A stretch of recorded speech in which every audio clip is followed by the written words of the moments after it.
Qui est attendu depuis longtemps. Vous savez, c'est demain que Guy Cloutier va présenter sa demande de libération conditionnelle. Et Jean-François Guérin, qui est du côté de Laval, justement, où on entendra demain cette cause de Guy Cloutier. Il s'en fait régulièrement et on en entend régulièrement, mais celle-là est assez particulière, cette cause. Oui, Pierre, parce qu'officiellement, les commissaires qui vont se réunir derrière nous demain au Centre fédéral de formation pénitentiaire où Guy Cloutier est détenu devront se poser deux questions. Est-ce qu'il représente un danger pour la société et est-ce que le libérer aiderait à sa réhabilitation? Mais il est difficile de croire qu'on ne tiendra pas compte de la visibilité de toute l'affaire et de la notoriété de Guy Cloutier, une notoriété qui pourrait lui nuire. Je regrette profondément tout le mal que j'ai fait. Pour la première fois depuis son plaidoyer de culpabilité, Guy Cloutier parlera publiquement mercredi. Flanqué de son avocat et de son agent, il tentera de convaincre deux commissaires aux libérations conditionnelles de le remettre en liberté. À ce moment-là, c'est Guy Cloutier qui prend la parole et qui est interrogé par les deux commissaires. Et je dirais que c'est la portion la plus importante de l'audition. Ça peut durer de 1 à 2 heures à peu près, là. Trois possibilités s'offrent au commissaire. Garder Guy Cloutier incarcéré, lui offrir une semi-liberté, c'est-à-dire l'envoyer en maison de transition, ou lui accorder une libération conditionnelle totale. Si on lui offre un certain degré de liberté, il devra présenter ce qu'on appelle un projet de sortie. Comment sa réhabilitation va continuer à l'extérieur des murs. Il ne suffira pas pour lui de dire, bien, libérez-moi, puis je vais passer l'été sur le terrain de golf. Parmi les facteurs qui militent en faveur de sa remise en liberté, son plaidoyer de culpabilité, les remords qu'il dit éprouver pour les victimes, le fait qu'il ait réglé la poursuite civile de Nathalie Simard, la thérapie qu'il a entreprise. Le seul facteur qui joue contre lui, sa notoriété. Dans les faits, à mon avis, ils vont le juger en tenant compte de l'aspect public, de l'aspect médiatique. Évidemment, la gravité de son crime, de libérer au tiers de sa sentence après quoi? Là, ça fait peut-être 1 an et 4 mois qu'il est en prison. Les commissaires vont peut-être être un petit peu pointilleux là-dessus. Et il y a de quoi l'être si l'on se fie aux statistiques. Si on dit que le taux de récidive en général des délinquants sexuels est entre 2 tiers et 3 quarts, même avec thérapie, il reste autour de 50 %. Comme toutes les victimes, Nathalie Simard aurait pu se faire entendre par la commission. Elle a déjà indiqué qu'elle ne le ferait pas.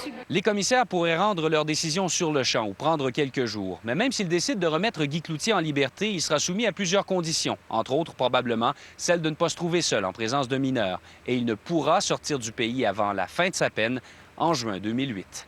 Jean-François Guérin, TVA, Laval.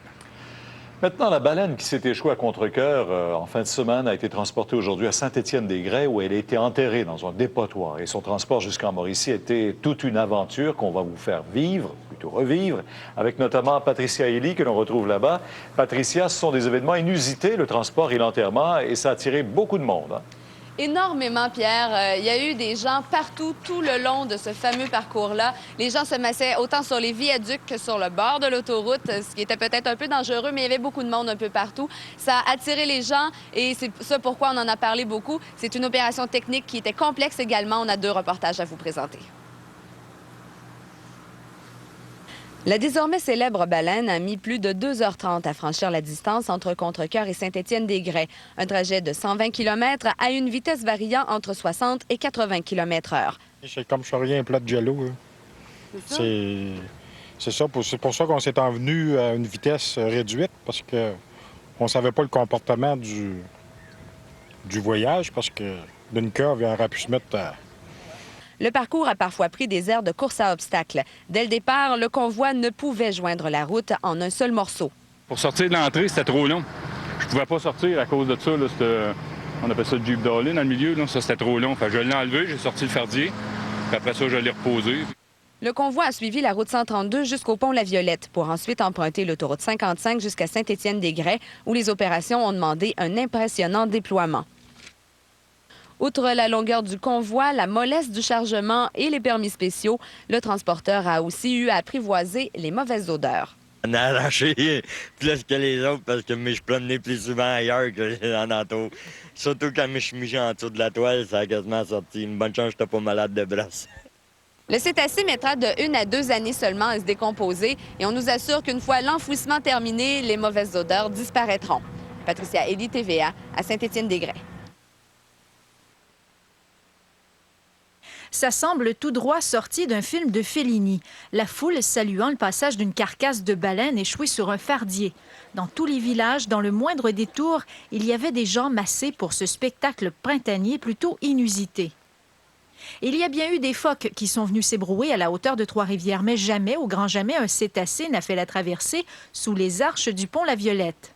Des curieux, il y en avait sur les viaducs, mais aussi au bout du fil. La compagnie Thomas Bellemare, qui était responsable du transport de la baleine, a reçu pas moins de 200 appels depuis hier. Les gens voulaient en savoir un peu plus sur le trajet, mais certains n'ont pas pris de chance et se sont retrouvés directement à l'entrée du site. Allô, allô! Je rêve toujours d'aller à Tédiciac en voir, mais là, on en voit une, mais on ne voit pas au complet, là. La vague a déferlé jusqu'ici. Ils étaient entre 200 et 300. La curiosité l'a emporté sur une odeur incommodante. Chantal Kernion, TVA, Saint-Étienne-des-Grès.